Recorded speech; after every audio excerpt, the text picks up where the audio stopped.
Transcription number 118. Mr. Chairman, when the House rose yesterday, I was dealing with the criticism and strong condemnation made by my honorable friend Dr. Kunzru against the conduct of ministers when they go out for election campaign on behalf of their party candidates. The language he used was, of course, strong, and it is open to any member to use such language as he considers proper. But I am constrained to say that on this occasion the quantum of his criticism and the language which he used was not only uncharitable but even ungraceful. He went to the length of not only suggesting but also specifically accusing the ministers of being dishonest inasmuch as they tried to invent some government business so that they might be able to travel at government expenses and with high government officers. The charge that he levelled against the ministers was threefold. Firstly, they invent some business whereas the primary consideration with them is to carry on an election campaign. Secondly, they go about in government cars and their tour expenses are debited to the government account. And thirdly, they use the police officers and the magistrates to help them in connection with the elections. The third is of course by implication. Then, sir, he has said something more than what I thought him to have said. I had said that it was only by implication. Now, it was not only by implication, but he says that he really meant it, and he found the police officers and the magistrates helping the ministers in organizing meetings.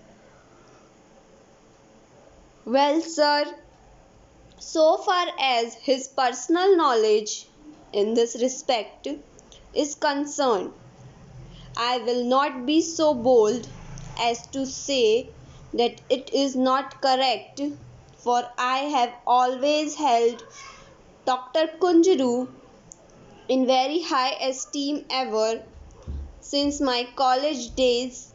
Therefore, so far as his personal knowledge of anything is concerned, I would not dispute it, though I might say that my personal experience in this respect has always been otherwise.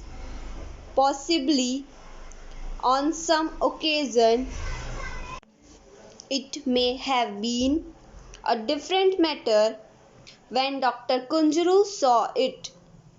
Well, the police officials are of course there. Sometimes some magistrate is also there, particularly when our honorable Prime Minister goes about on an election campaign, or for that matter wherever he goes, and that is necessary for security reasons. I hope that of all persons Dr. Kunjuru would not like that proper security measures should not be taken when our Prime Minister goes out. Sir, yesterday I pointed out one unhappy incident of the very recent past when our Prime Minister went somewhere in Madhya Pradesh, I suppose, and when somebody sprang upon him in order to attack him. Therefore, sir, it has been found necessary always to take all the necessary precautionary measures when the Prime Minister goes about or when the other important minister go about. Sir, the second thing that he said was that they go about in government cars. It is indeed an astounding proposition coming as it does from Dr. Kunjuru, but I am sure even he would not say that he has seen any minister going about in a government car when on an election campaign.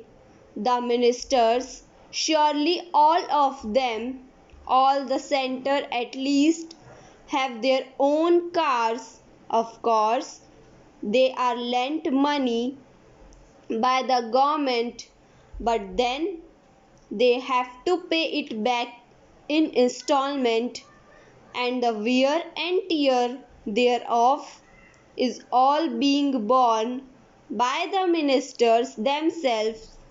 So I fail to see where the question of a government car comes in. Then, sir, he has said that the expenses are all debited to the government account. I wish before making such a statement he had made his position sure about it. Has he any basis for it? Surely this is not correct. I say that it is absolutely incorrect. Our Prime Minister, whenever he goes out, not only on an election campaign, but on any Congress business, the entire expenses of his tour and travel are borne by the Congress or by the Prime Minister himself. In the year 2012, when he went round the country on the election campaign, every single rupee of the expenditure was borne by the All India Congress Committee. This news may be a little discomforting to Dr. Kunjuru, but then here is the fact. Whenever he went on such a business, the charges were borne by the All India Congress Committee.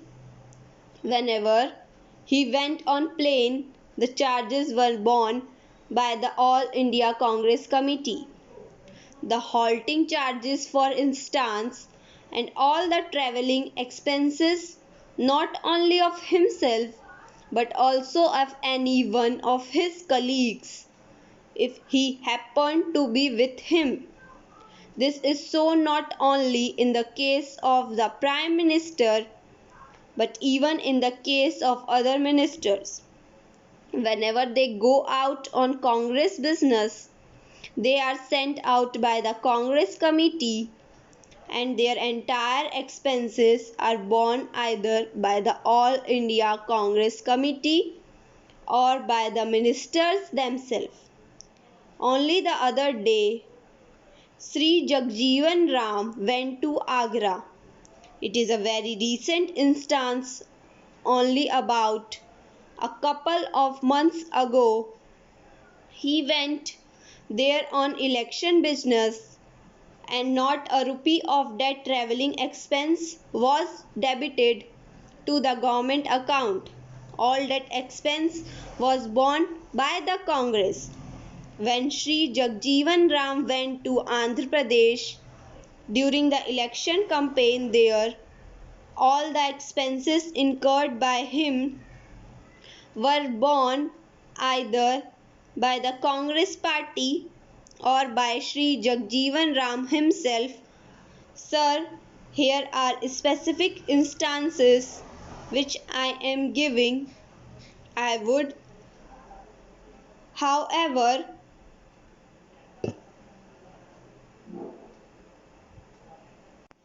like to know from Dr. Kunjru whether he can substantiate his charge by anything definite.